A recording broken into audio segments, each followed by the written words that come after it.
నమస్తే అన్న, అందరికీ నమస్కారం. కువైట్ చరిత్రలోనే సంచలనమైన నిర్ణయాలు తీసుకున్న ఉప ప్రధానిగా మనం చూసుకుంటే షేక్ ఫహద్ ఆల్ యూసఫ్ గారు నిలిచారు. వివరాల్లోకి వెళితే కువైటు ఉప ప్రధానమంత్రి మరియు మినిస్ట్రీ ఆఫ్ ఇంటీరియర్ మంత్రి అయిన Sheikh Fahad Al Yousef Al Sabah గారు పదవి బాధ్యతలు చేపట్టి జనవరి 17వ తేదీకి 2 సంవత్సరాలు పూర్తయ్యాయి.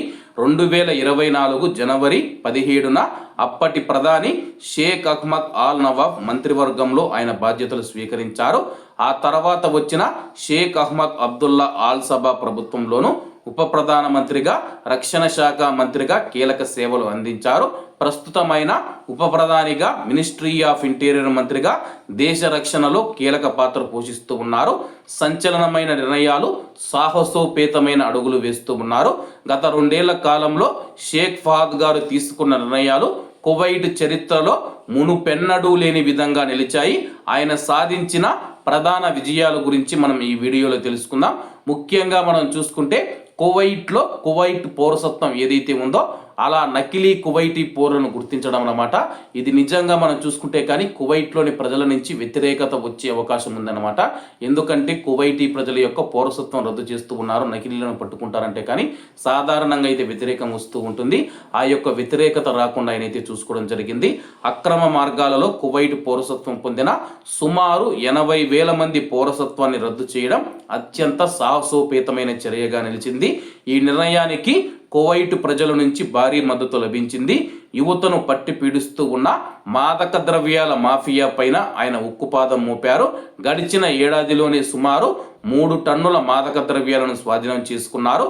మాదక ద్రవ్యాల వ్యాపారులకు మరణశిక్షను విధించేలా చట్టాలను కఠినతరం చేశారు.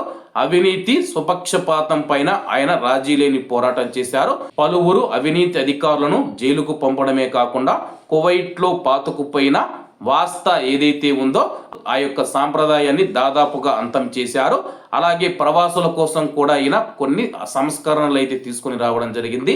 కువైట్ దేశం యొక్క అభివృద్ధిలో ప్రవాసుల పాత్రను గుర్తించి ఫ్యామిలీ విజిట్ మరియు బిజినెస్ వీసా నిబంధనలను సరళించారు. అదే సమయంలో చట్టాలను అతిక్రమించే వారిపైన కఠినమైన చర్యలు తీసుకుంటూ ఉన్నారు.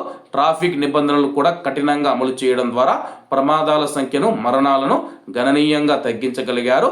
కువైట్ రాజు Sheikh Mishal Al Ahmad Al Jaber Al Sabah గారి యొక్క పూర్తి మద్దతుతో కువైట్ ఉప ప్రధానమంత్రి Sheikh Fahad Al Yousef Al Sabah గారు కువైట్ను సురక్షితమైన మరియు అవినీతి రహిత దేశంగా తీర్చిదిద్దుతూ ఉన్నారు. మరి కువైట్ ఉప ప్రధానమంత్రి గారి పైన మీ యొక్క అభిప్రాయాన్ని కామెంట్ రూపంలో తెలియజేయాలని కోరుకుంటూ అందరూ బాగుండాలి, అందులో మనం ఉండాలి. అందరికీ నమస్తే అన్న, జై హింద్.